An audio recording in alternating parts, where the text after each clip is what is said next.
What's going on, everyone? This is Pilo with Digital 262, and you're watching Elite Talk. Let's get it.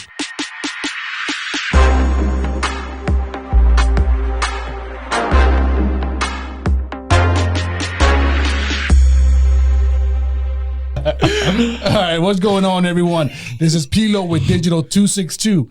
We are back in the studio with my man G. What's going on, King? How you feeling, man? What's going on, man? How you been, man? Man, listen, a little tired, but you know what? I'm here and pushing. Let's get it. Tired, man. Yeah, I think we're all a little tired today. Man, it's been a long week, bro. Very long. But TJ, my boy. Yeah. Can I introduce him to something? Absolutely. Do your thing. Because, you know, everyone, you be like, in this corner, we got... Let me do it this time. Right? You do it. All right, let me let me see if I can do the Pilo. In this corner, we got TJ. Did I do it right? That was good. That was good. My beautiful people, how y'all doing? TJ from Elite Talk.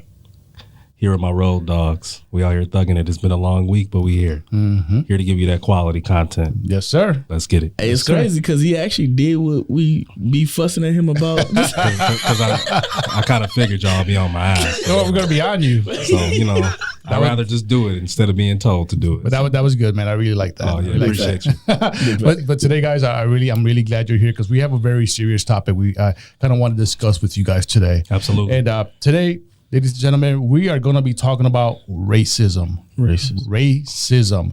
But we're going to talk about racism in a few different aspects. We're going to talk about it how it affects you socially, how it affects you in a relationship, and how does it affect you all around in your life? How does racism affect us as men of color in this country? Yeah. And if for everyone that's watching, if you want to chime in, please write down on the comment section of this video. We always like your feedback. We always appreciate your feedback. So please write on the section of this video. If you agree with us, you disagree with us, you have a comment you want to send us, please write on the bottom of this video. All right. So without further ado, let's just dive right in. Let's go. All right. So today I want to discuss racism in America. Now, the reason I wanted to discuss this topic is because I had a conversation with somebody earlier this week, and he made a very interesting observation. He said, Pilo, I don't think racism exists anymore. What? He says he doesn't exist anymore. Now, this is coming from a black guy. Okay. And he tells me that that racism, he never really experienced racism. Yeah. And I tell him, you know what, personally, I never experienced racism the way that people, let's say 30 years ago, 40 years ago, 50 years ago, even going further, have experienced it. I believe that racism is still something that's very prominent in this African-American community. We experienced it so much. It's forefront. Yeah, I mean, it's everywhere. It's right there. Yeah. But now, how is it that, now let me ask you, G, do you believe racism still exists? And if you do, how? All the time, yeah. It still exists, and I can say, I can take it for example, work. A lot of us African Americans can go for like a higher position, right? Mm-hmm. We don't get it, but then we see another multicolored person get it. Multicolored? What do you mean? White? Is that what you're saying? Let's be real. Caucasian, yeah, that's what it's saying. Yes, I'm gonna say Caucasian. Because it downplays us. It feels like we're not suitable for that because either they say we're not educated enough for it, or they make some type of reason why that we can't have it. So we if we want to do that in the workplace, we can't get promoted for stuff like that, and it sucks. Do you feel? Let me ask you this: do you feel that the reason that this white person got promoted, let's say over you, would be maybe because this person, I'm not saying this is the case, but could it be the person is more qualified? Or do you see it as just, if a white person gets hired over a black person, do you automatically assume that it's because that person was white? I say race has a lot to do with it because qualifications, and I'm putting myself in that, I got a lot of qualifications of a lot of supervisors. Sure. And when they put us up against one another, pretty much that's what it is. We battling for a spot. We put up against one another. It's okay, how you pick him, and I got the same qualifications. Right. So what is the issue? Even if I've been out on the job longer, how you get it before me? Yeah. You've been there shorter than me. Right. How is that fair? That's not fair to me when I put in my blood, sweat, and tears for this. Yeah. And then this person just comes just to get it. And I'm not hating on the next person. Whatever it is what it is. Mm-hmm. It just gets to the point. I got the same qualifications you do. Right. No matter what. I've been in it I could be over in some for over 10 years. Mm-hmm. You could just be getting in it for the 5 years. Yeah.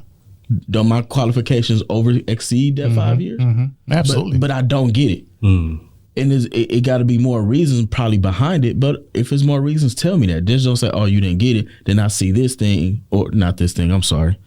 This person. Yeah. See this person get it. And then I'm like, okay, how? And then the first thing, because we built to sometimes think like that. First thing we think is, oh, because he's white. Right. Well, yeah, it's an interesting point. Now, TJ, let me ask you the same question. Yeah. Do you feel that racism is still prevalent in our community? Yeah, I think racism is actually way worse. You think it's worse? Oh, yeah. Really? Yeah. I think that, or I believe that, because back in the day, like in the 60s and, the 70s and even before that, racism was more blatant. Yeah. It was more in your face. And it's like you being a 10-year-old black boy, me being a 10-year-old black boy in the 60s, I kind of already knew what to expect. My parents kind of groomed me that, you're black and you're going to be treated a certain way. We go out to certain restaurants we couldn't go in, or there were certain sections that we couldn't go in that, white people could go in. But I feel like in the year 2023, it's different now because we don't have those barriers anymore.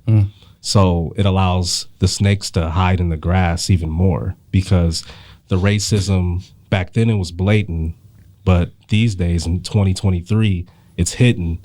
And I feel like you can't defend something that you don't know that's against you. So to me, that's really dangerous, because if I know that you're racist, then I can know to keep you over there and I know how to deal with you accordingly, right? But if I don't know that you're racist at all, but you're smiling in my face, treating me as if you're not, to me, that's lethal, because you're waiting for the right time and opportunity to strike as a snake, to bite me. Yeah. And to me, I can't have a defense for something that I don't have any knowledge of. You know what I mean? Yeah. So that's why I say it's more dangerous now. I think mentalities have kind of shifted a little bit, but overall people still have their prejudices. People still have their perceived notions. And I noticed the difference. Like, I look at little things, man. Like, I'll walk into a store and I'll have a hoodie on. Yeah. And I'll have on like a sweatshirt or whatever, You wear hoodies?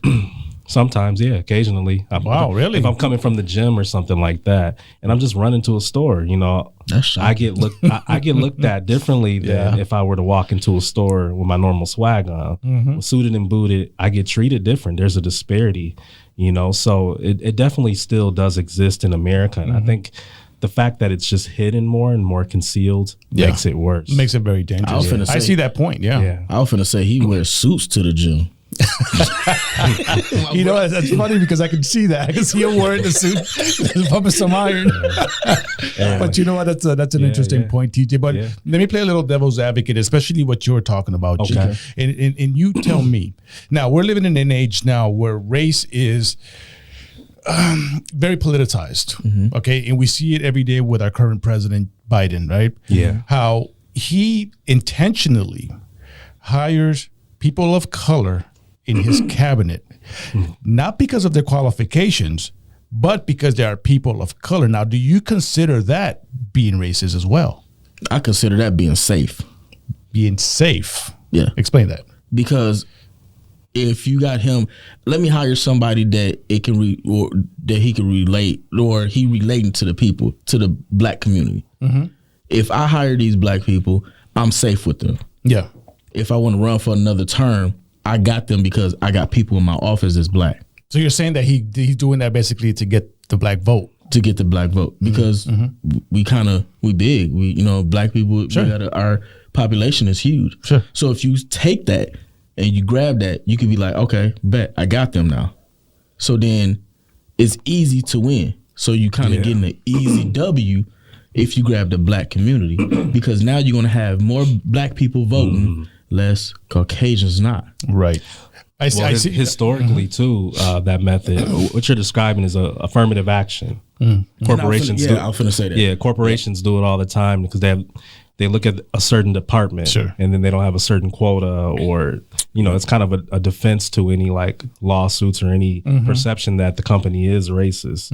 But to address what you were addressing, like that's a huge thing because the black vote, there's a huge disparity between the black vote and the white vote. Yeah. Yep. So it's like they're like, people say Hillary did it too when she ran. Absolutely. And she's like, well, if I can get the black vote, then I mean, that's votes coming out of nowhere that I'm going to get. And if I can master that and sell that, then I'm going to do that for my own benefit, even though I may not identify with the culture like that. Right. But I guess what I'm trying to ask you guys, don't you see a double standard here?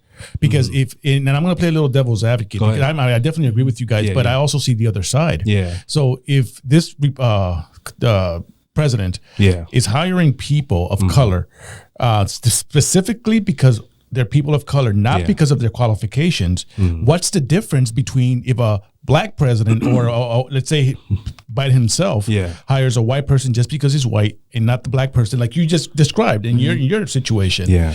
What's the difference? So what I can say with that is, if I hire a black person or what he's doing, and I give it to my black people. A lot of them want to be trained up, and they want to learn. So okay, I'm gonna train you up to what I want you to do, and also, and I'm sorry to say, we're a little bit slow, because then I can pay you this. Who's slow? Black people. I'm sorry.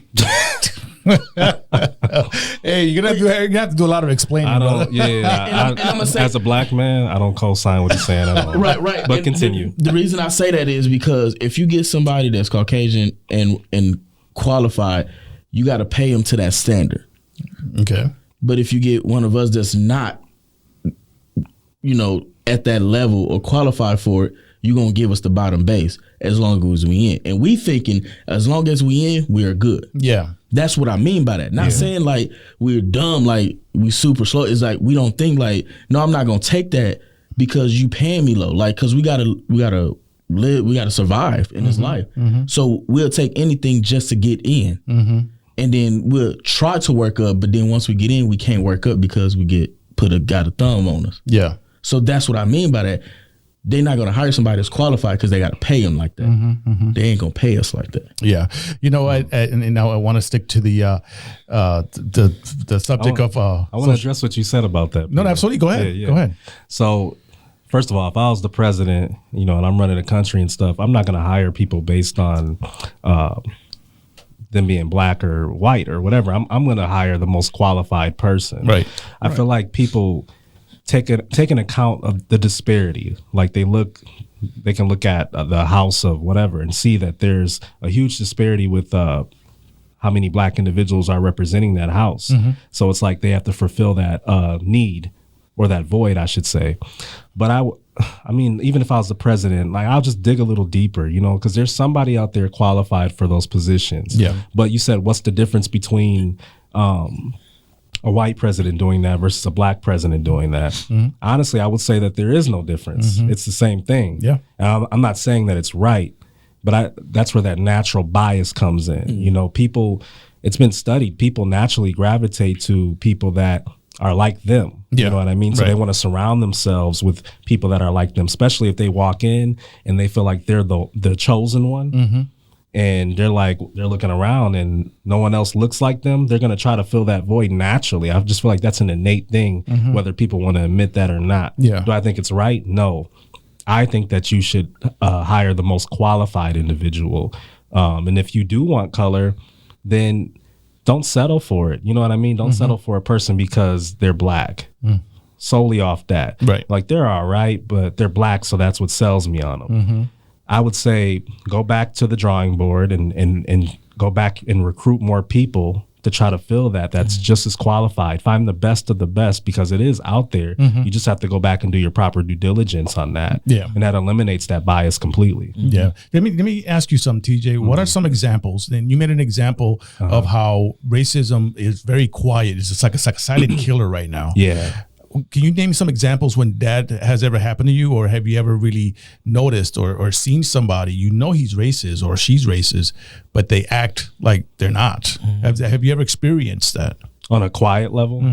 Yeah, I mean, like I was in an interracial relationship, you know, in the past, and that's one of the major ways you could tell that racism exists. Like, I'll be walking with a white woman or whoever. Well, I'll use that for an example. Yeah. I'll be walking with a white woman, and then the looks that I get from like a white man, like he'll just look at me with either two ways, either envy or jealousy, and it's like, well, why did she choose him? Or why? Or like literally that exists. And it's almost as if they get upset. And then I remember a few times when I was in that situation, I would be dating the woman and they'll try to approach you and they'll try to like ask you certain questions or ask what you do. And it's in their mind, they want to make it make sense. They want to go through the checklist and see like, why is this woman with this black man? And instead of me, you don't know how I treat her. You don't know my credentials. You don't know my education. You don't know my intellect. You don't know anything about me besides I'm with this white woman. And you're trying to figure out why, because in your mind, your bias is telling you that a lot of people would argue that black men are the bottom of the barrel in America, financially, socially, in every type of way you can think of. Like we're not even the second choice. We're like the third, fourth choice. You know what I mean? So you do see a well put together black man, and then it's like you inquire because you're curious. But to me, that shows that you're racist, because it isn't. I can tell the difference between a curiosity versus you're just trying to figure out why she's with me. You know what I mean? And then when you talk to me, it's like you get it. But why does it have to take all that? It's almost like I'm not worthy of this, or you wonder if I think me being with a white woman is like one of those black dudes that, ooh, shoot. I think it's hitting. The wine almost spilled, ladies and gentlemen.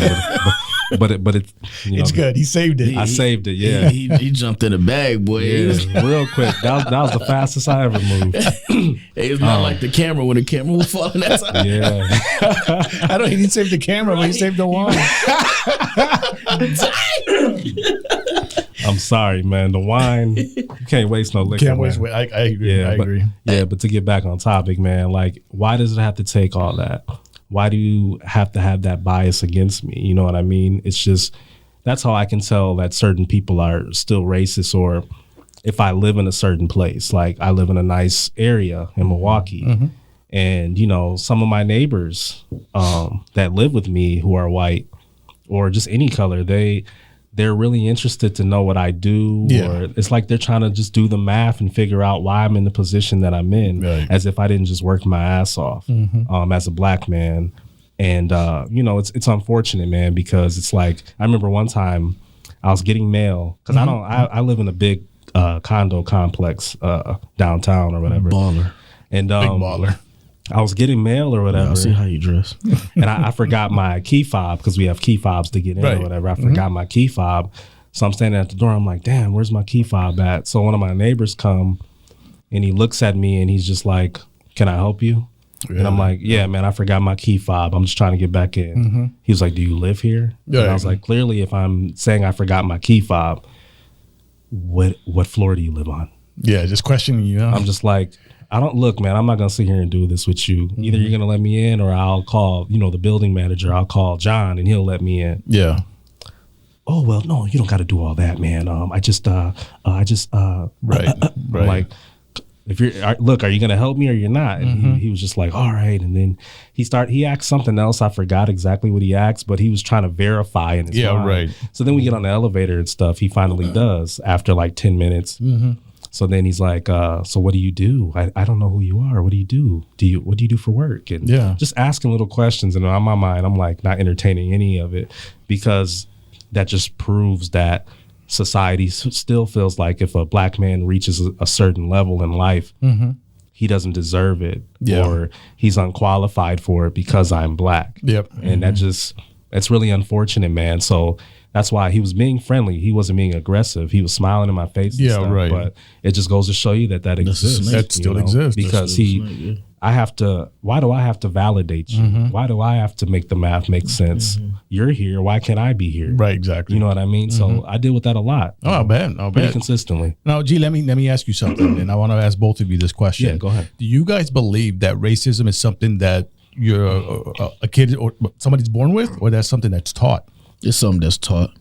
Oh yeah, I agree. Yeah, it's something that's taught because you don't know what is what when you're born and you growing up unless you see it. Yeah. Like it's some people like, and I get it. I'm some Caucasian I see don't go by him, and then they're why you don't go by him? Yeah. Don't go by him. And then later on they say, oh, because he's black and he don't know anything. They put us in a box. And just for the record, I'm a light skinned guy. Light skinned, dark skinned. I think you're more in the middle. What do you call in the middle? Mocha. Hershey. I actually think it's both, man. Yeah. I think if you say like you have a person that's white, they're raised up north, and their parents have limited exposure to people of color. Yeah, right. And they have their biases. Not only are they a product of their environment, not being exposed to a lot of black people or people of color, but their parents are also perpetuating that mentality within their minds. Yeah, So I think it's a combination of both, because I don't feel like a child is born racist. You know, I feel like, excuse me, I feel like children, there could be a white, black, you can be Asian, whatever, and they're raised in the same environment. They'll be the best of friends because children aren't taught to look at color. You know, adults are, you know, and I feel like children or teenagers are taught that because when they're growing of age, their parents put certain biases in their head, you know. Like I got a grandma who, God rest her soul, and grandpa, they were really racist. Yeah. You know, they would play the game politically, but behind closed doors, they'll be like, that white this and that white devil this and that. And so I feel like it comes from, you know, your parents or your grandparents and your family, but your environment also can attribute to that as well. Yeah. Because if you're not exposed to it, then you let those biases linger on in your mind, and then that becomes a thing, you know? Absolutely. So I actually, it's crazy. I watched this movie. It's on Netflix. It's actually a pretty good movie. It got Eddie Murphy in it, and I forgot the man name. White dude. Oh, you mean Jonah Hill? Jonah Hill. You People.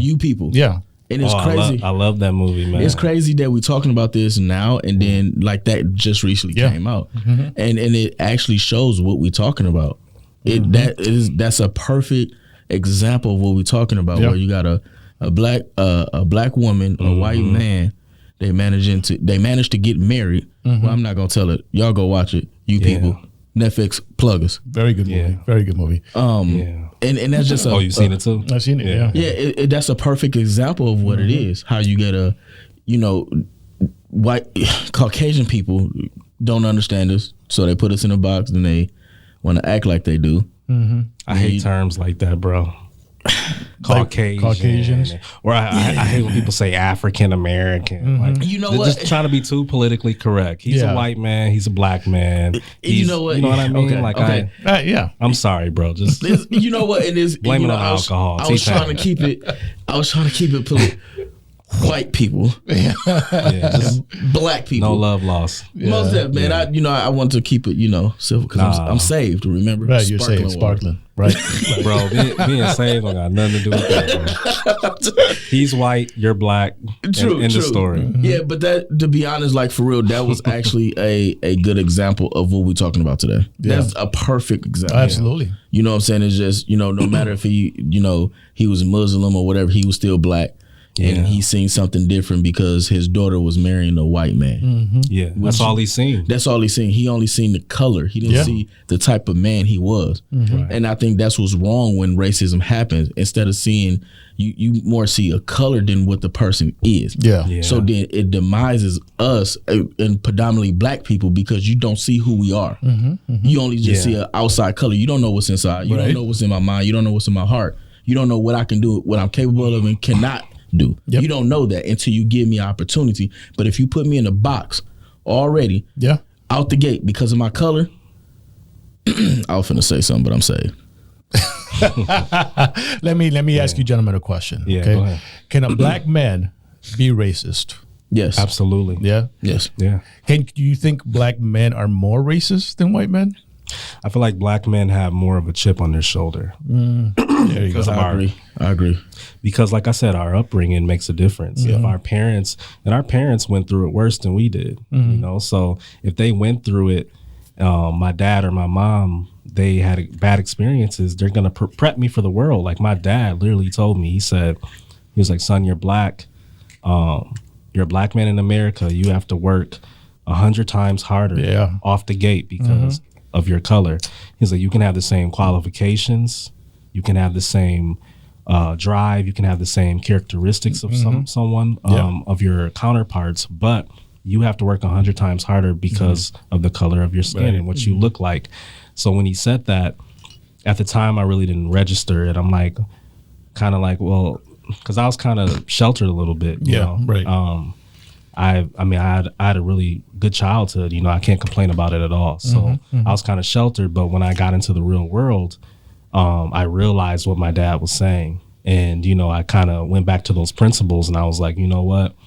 I'm already naturally a driven person and a guy, but if I know that I'm playing a game, it's like you're playing a basketball game and your team has 0 points and the other team they start off with 20 points. Right.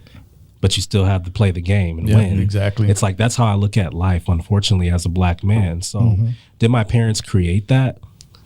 They didn't create it. They just told me what it was. You know, they gave me the reality of society, because at the end of the day, I'm no one's victim. Right. I'll never proclaim myself being a victim. And I hate when like black men use the race card or they'll say, they'll be working at work and somebody will get a promotion. You know why he got that, right? Because he white. Right. I'm like, you sound stupid, bro. Like, look at the compare you and that man, right? Like, I could easily feel that way. I mean, not to tweet my horn or blow my horn, but I have a master's degree and I still compete with people that have less of an education than I have. And a lot of times they still win. Yeah. But to me, it's like a timing thing. It's a political thing. You know, there's different variations and different variables of everything. So it's just like, I'm not going to act like I'm a victim because I'm black. Right. You know, because you lose the game when you tap out. Exactly. So it's like, I'm going to continue to grind and stuff, but that does exist. Be aware, but just continue to push forward and continue. Like, you'll have your time and your moment and your opportunity will be created. Absolutely. But it's just using the black card and trying to blame somebody for your shortcomings in life. To me, that's really cowardice. You know what I mean? Absolutely. So I could bounce off of that. I could say I don't want to say a victim of that, but like, you know, somebody being hired that's white and me not, and like I said it earlier, some of our qualifications different, and at that time I said that. Yeah. But then I not understanding at that time, and I don't want to contradict myself a little bit, saying like, have I said it? Yes, I have. Right. I admit that. It's because he white. Right. And I said it, but then and not understanding that he may have a higher qualification than me, even though it's a different level type of qualification of why he got it. Okay. Like I actually had one day, he was, you know, and I don't speak names or whatever, but he was in the type of, you know, work, what we in? Law enforcement. Yeah, that. Yeah. So what? He was actually, you know, He had more training. more training. Yeah. Let's say that. Yeah. Because I don't want to, you know, disclose what we Right, do pretty right. much. Yeah. He had more training than I did, just a little bit. So then I'm like, okay, I get it why he got that. So I took it from him being white to, okay, he had it just a little bit more. Yeah. But just know I was on your neck, bro. I was right behind you. Because if you didn't have that, it would have been a dog fight. Absolutely. We've been different. Yeah, it would've been a you dog fight. just gotta have an abundant mentality, man. Like, I'm not the type of person to be like, oh, he got that because he's white. I didn't get the promotion and he beat me. The best man won. You know, whether it's because of race or whatever, I can't control, you know, the tides of that of that ship. You know what I mean? I can control what I do. He got it. All right, I didn't get it. Grind harder. Exactly. You know, opportunities. You'll create opportunities through hard work. Is it frustrating? Is it difficult to deal with at times? Absolutely, it is. But you can't change society. Yeah, right. You know, you can only control yourself and control how you respond to certain things that happen to you. You know, That's a good point. Yeah. Gentlemen, I kind of want to show you guys this video. Yeah. And I think what you were saying earlier kind of it's a great segue to this video. Now, a few years ago, Kanye West got into some heat because he made some comments on TMZ. Okay. And I want to play this video that Kanye what he said on TMZ, and I want to get you guys' reaction and what you guys think about what he said. Okay, Absolutely. All right, here we go. I don't think people necessarily understand what happened last week with the Make America Great Again hat. What are you trying to do with the message you're sending? Well, it was really just my subconscious. It was a feeling I had, like people were taught how to think, we're taught how to feel. We don't know how to think for ourselves. We don't know how to feel for ourselves. People say feel free, but they don't really want us to feel free. And I felt a freedom in, first of all, just doing something that everybody tells you not to do. I just love Trump. That's my boy. It's like so many rappers. You'll look at a video of Snoop Dogg loving Trump, but then he get in the office and now they don't love him. Like, Trump is one of rap's favorite people, right? But we talk about this, that before he was elected president, people in hip hop, it was an in thing to put Donald Trump in your rhyme somewhere. And by the way, I am in hip hop, but I'm not just in hip hop. I'm a black person in the black community, but I'm not just that. I feel like one thing is people try to minimize me to artists, hip hop, black community. Yeah, I'm always gonna represent that, but I also represent the world. When you hear about slavery for 400 years, that sounds like a choice. Like, you was there for 400 years and it's all of y'all? It's like we're mentally in prison. I like the word prison because slavery goes too direct to the... I actually don't think you're thinking anything. I think what you're doing right now is actually the absence of thought. And the reason why I feel like that is because Kanye, you're entitled to your opinion. You're entitled to believe whatever you want. But there is fact and real world, real life consequence behind everything that you just said. And while by the fact that you have morphed into something, to me, that's not real. I respect that. Bro, you gotta be responsible, man. Those were some tough words. I hurt you. You gotta be responsible. I'm sorry. The video is there. But let's talk about that because I really want to really dig into what he was saying because I feel like people misinterpreted what he was trying to say. I'm not saying that he said it the correct way because I would have said it differently because I kind of understand what Kanye was coming. But let me ask you, G, what do you think he was trying to say? Or TJ. TJ. I think I'm drinking coffee. I'm not drinking wine, y'all. Yeah, I agree. I feel like I understood what Kanye was trying to say. It didn't come off very eloquently. Right. It was just raw, raw emotion. But people, they get so hung up on like the words, right? When Kanye said slavery was a choice, he was saying mentally. He wasn't saying physically. Physically, us as black people going through slavery for so long, we couldn't help that. You know what I mean? But he's talking about more of a mentality, a mindset, like that slavery mentality that we have. Right. Because even when you're free and you're not a slave on a plantation anymore, it's been so much like detriment, in our minds imprinted. So it's like that slavery mentality continues to just roam even when you're free. You know, you're not in cuffs anymore. You're not getting whipped or beat anymore. You're literally mentally just It's okay. It's just a camera. You're mentally you're funny, bro. You're mentally just enslaved. That's just as detrimental, if not worse, than back then. I mean, we got whipped and hung from trees, and it was just a big disparity. But yeah, just people just got hung up on just his verbiage. But I knew what he meant. That's why I didn't take it too much to heart, because I'm like, he's talking, all of y'all are missing the point right now. He's talking mentally. It's a choice. You choose whether or not you want to be a slave, you know? And that's what I feel. Yeah, and it goes to the point of what we're talking about today, because I feel that today's black man, it still has that slave mentality. Most of us, and I say a lot of us because I see it every day. We still think that, I'm the kind of person, I'm a person of color. I'm Puerto Rican, but I'm black.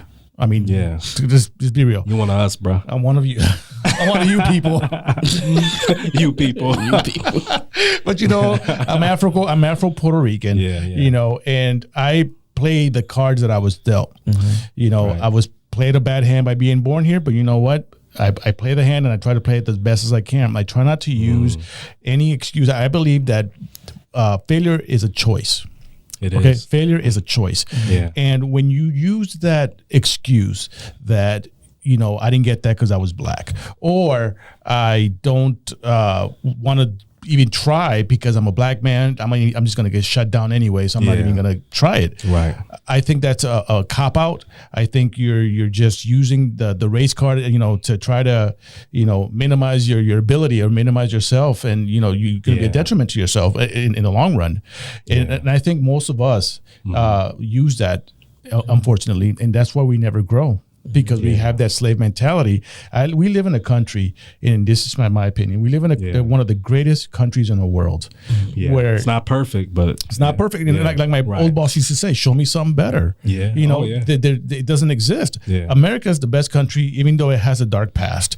You know, it evolved into something great. You know, and I believe that in this country, it doesn't matter what you are, whether you're black, Asian, and it doesn't matter, you can get it. You can make it. You can become successful if you work hard. Doesn't matter if you're white, black. Now you're gonna have challenges. Obviously, I'm not saying that everything is perfect. You're gonna have many challenges, especially if you're a person of color. You know, going back to your point, and even going back to your point, there's a lot of challenges, but it's not impossible to overcome them. And as a matter of fact, I think it's getting easier to overcome them now. You know, and unfortunately, many of us don't see it that way. But I wanted to ask you guys something real quick. And G, I wanted to ask you actually, what do you think about what Kanye said? I'll just keep it nice and simple. I agree with it. I agree with that. He was talking mentally. It's a mental choice. Absolutely. Because it goes physically, we could be doing something, but then if we don't mentally get out of that, our mindset is a choice. Yeah. Our mindset will allow the physical to move out of that. And I'm gonna leave it as that. Yeah. Good people focus so much on, like, people get upset, right? Because they get mad at the opportunity or the lack of opportunity. Yeah. But in this country, like you were saying, this is one of the greatest countries in the world. It's not perfect. It has its flaws, just like with anything else. But this country, one thing this country does give us is opportunity. And people confuse opportunities with outcomes. Yeah. An opportunity is it's like a job interview. You get an opportunity to sell yourself, to get this job. But if you don't get it, it's like you getting upset and blaming everything but you just for the fact that you just didn't get the job. Right. Like, opportunity doesn't equate to outcome, but people equate the outcome of being something as if, well, the reason I don't have this desired outcome is because of racism. And it's just like, no, you have to depend on you. You, like you said, you can get it. This country allows any and everybody, people that come from nothing, there's people that come from old money, and then there's people that are self-made. Be one of those people. Exactly. Don't blame society or blame your color at the end of the day, because that's very cowardice to me. Yeah, absolutely. Like, you point the finger at everyone. You should be if you're not where you want to be in life, point the finger at your damn self. Exactly. You know, and stop using all these other things as excuses. You know, because it's sad. You know, absolutely. Like, you're not a victim. So, well, ladies and gentlemen, our elite society, if you have any comments, if you agree or disagree with anything we've said today, please write it on the bottom comment section of this video. We will definitely read them. We will definitely respond. And you never know, we might even, respond to it on air. But by all means, write down your thoughts on the comment section of this video. Share, like, tell your friends about it. All right. But now, guys, very interesting subject. Thank you very much. I want to move on to the segment that we have: single, married, divorced. Now, in this segment, we have people send us videos asking us just random questions, and then we'll give them 3 different perspectives: one from a single guy, one from a married guy, and one from a divorced guy. Now, I have a little thing for you guys. You guys have to figure out who's the married guy, who's the divorced guy, who's the single guy. It could be any one of us. But if you do know, go to our YouTube channel under community, and there's a poll there where you can, you can choose who do you think is the married, single, or divorced guy. All right. We should have a contest. We should have a contest. Whoever wins, we'll give them a special prize. We'll give them a special at the end prize of the season. Yeah, we'll do that. We have to come up with the prize, but yeah, that's a good idea. We'll have a special prize for those who guess right. All right. So this video comes from a longtime listener, and he has a question for us, and we're going to try to help him out, guys. What do you think? Let's get it. Let's do it. All right. Hey, what's going on, Digital 262? I'm Carson, I've been listening to your podcast for a while now, and I just have an interesting question for you guys that I personally haven't been able to answer. I've been meditating a lot on it. The question is, so I was raised in the Catholic Church, and my fiance was raised in the Lutheran Church. We're getting married in her church. How do we raise our children? Do we raise them Catholic? Do we raise them Lutheran? Do we raise them a little bit of both and let them figure it out later on? What are your guys' thoughts? Thank you. That's a good question. As a matter of fact, that's a hell of a problem he has there, because especially Lutherans and then Catholics, two extremes, two very different. Dynamic. Mm-hmm. Very different. It's so crazy. Well, I mean, how do you think we should help them? Gee, we'll start with you. I'll go with the last choice he said. Raise them up both and give them the choice to pick which one they want. Yeah. Because that could be a conflict of interest inside, not just with the parents or the grandparents, with the parents. Mm-hmm. And it could bring animosity between the parents because one parent wants this, the next parent wants this. And if you just do it both, and you got to let them know this is just kind of what it is, and you pick which one, or don't even introduce it to them at all. You know, it may be that. Let them find it. Let them find it, because they might want to be apostolic if that's what we're gonna do. Yeah. If they apostolic, then I don't know how that's gonna work. That's that's fine. I can go down the list because I'm. Oh yeah, you're saved. Yeah, I can go down the list, but no, I will pick. I will pick the last one. Either introducing them both, and then allow the kids to choose, or just don't do it at all. Yeah. Very good point. I agree. Yeah. What do you think, TJ? Yeah, I agree with G. Pick the latter, you know what I mean? Because you have to let children just fall into what they believe. Because it's almost as if you can it's kind of different, but I can kind of use this example. It's like if I'm a black man and I have a baby with a white woman. Yeah. And, there's trials and tribulations being a product of a biracial relationship, two very different cultures. And it's almost as if you have to make the child identify with what he wants to pick. And it's just like, you shouldn't do that. Yeah. He's 50% white, 50% black. So, but that's within him. He's 100% himself, or he or she's 100% themselves. So it's like denying one side is like denying every part of you. Either way it goes. So explore and honor both sides. Yeah. And, just once you experience that, then when you get older, because children, that's another problem with society. People give children so much of a choice these days. Right. You're a child. You're under my roof, my rules. Exactly. But at the same time, let that child come down to what they really decide. Then when they become an adult, if they identify with being more Lutheran, then they'll do that. Catholicism, if they want to go that route, they can do that. So that's just how I look at it, man. Just expose them to both things, but just let them have the choice and love them regardless. There we go. Because they're a product of both, regardless. Now, I don't want to piggyback. I agree with both of you. Yeah. And I'm not even going to touch it because you guys said it perfectly. So I'm just going to read a verse, Carson. And you find it on Proverbs 22:6. It says, train up a child in the way he should go. Even when he is old, he will not depart from it. So basically, Carson, what I'm trying to tell you is that just teach them to love God. That's all you have to do. Yeah. You don't have to teach them the Catholic way, the Lutheran way, the Pentecostal way. You don't have to teach them none of that. Look, just teach them to fear God, to love God and put God first. Yeah. And I guarantee you, with those foundations, that kid is going to grow to love God, and eventually he's going to choose, where to go. But it's important to just raise him with that foundation, because that foundation is going to help him. It's going to support him throughout his entire life. So I hope we were able to answer your question, and I hope that we solve your issue. I could put this in. So because I know some religions, they worship on Saturday and some worship on Sunday.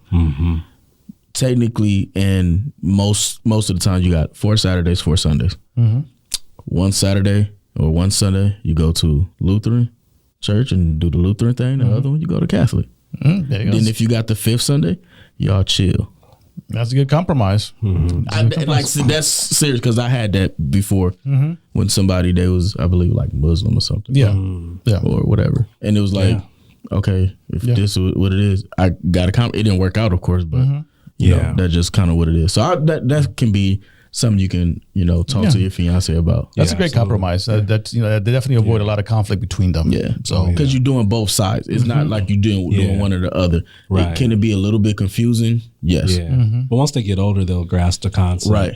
Yeah. You just don't want to establish any type of resentment. Yeah. Yeah. Because his wife could resent the fact that he didn't go this way or that way. At least if the child picks what they want, then both parents could say, well, that's on them at this point. Right, exactly. You know what I mean? So exactly. Well, there you go, Carson. I hope we were able to help you. And again, if you, ladies and gentlemen, my elite society, if you want to send us a video asking us a question, please go to our website at www.digital262.com. Nothing's popping up, G. Nothing's popping. I'm sorry, man. It doesn't work for you. It's gonna work one of these days. Pass the magic. Elo said it only works for me. Only I have that magic. But visit us on our website, digital262.com, and upload your video. We are more than happy to try to help you. So with that being said, gentlemen, let's do final thoughts. What you got, G? Mine is actually kind of piggyback off I did one before. And actions is a choice. Actions is a choice. Yeah. Actions is a choice. That's true. Okay. I like that. Okay. What you got, TJ? I will say, man, in the year 2023, just continue to be an advocate against racism. Get to know someone for who they are. I don't care if you're white, black, green, purple. It doesn't matter. If you're a good person, if you have a good character, good qualities in yourself, and you treat me right, and you're open-minded and have a wide perspective, then we can all coexist in harmony. So don't let our parents or even our grandparents, don't let their biases affect how we move in 2023, because what applied back then doesn't apply right now. Yes. Correct. And just continue to fight, against this battle. I mean, Preach. we came a long way, but we still got a lot of work to go. We still got a lot of terrain to cover. So Yes, sir. That'll be my last thought. Yes, sir. Well, thank you, gentlemen, for coming on. I know it's been a very busy week, but we made it happen. Don't forget to check out our homegirl, Miss Cammie Grayson from SKST Radio, our sister station. Let's do a toast to her. Miss Cammie, you're doing your thing. Thank you very much. Appreciate you. Yes, and thank you for allowing us to be a part of your big project and your venture. And Miss Cammie Grayson, her link is going to be on the bottom of this video, so check out her podcast. It's actually very, very good. Oh yeah. So SKST Radio, our sister station over in Virginia Beach. We love you guys. Thank you very much. So from all of us here in Racine, Wisconsin, Elite Talk Digital 262, we want to say thank you, our Elite Society. To the next one. Peace.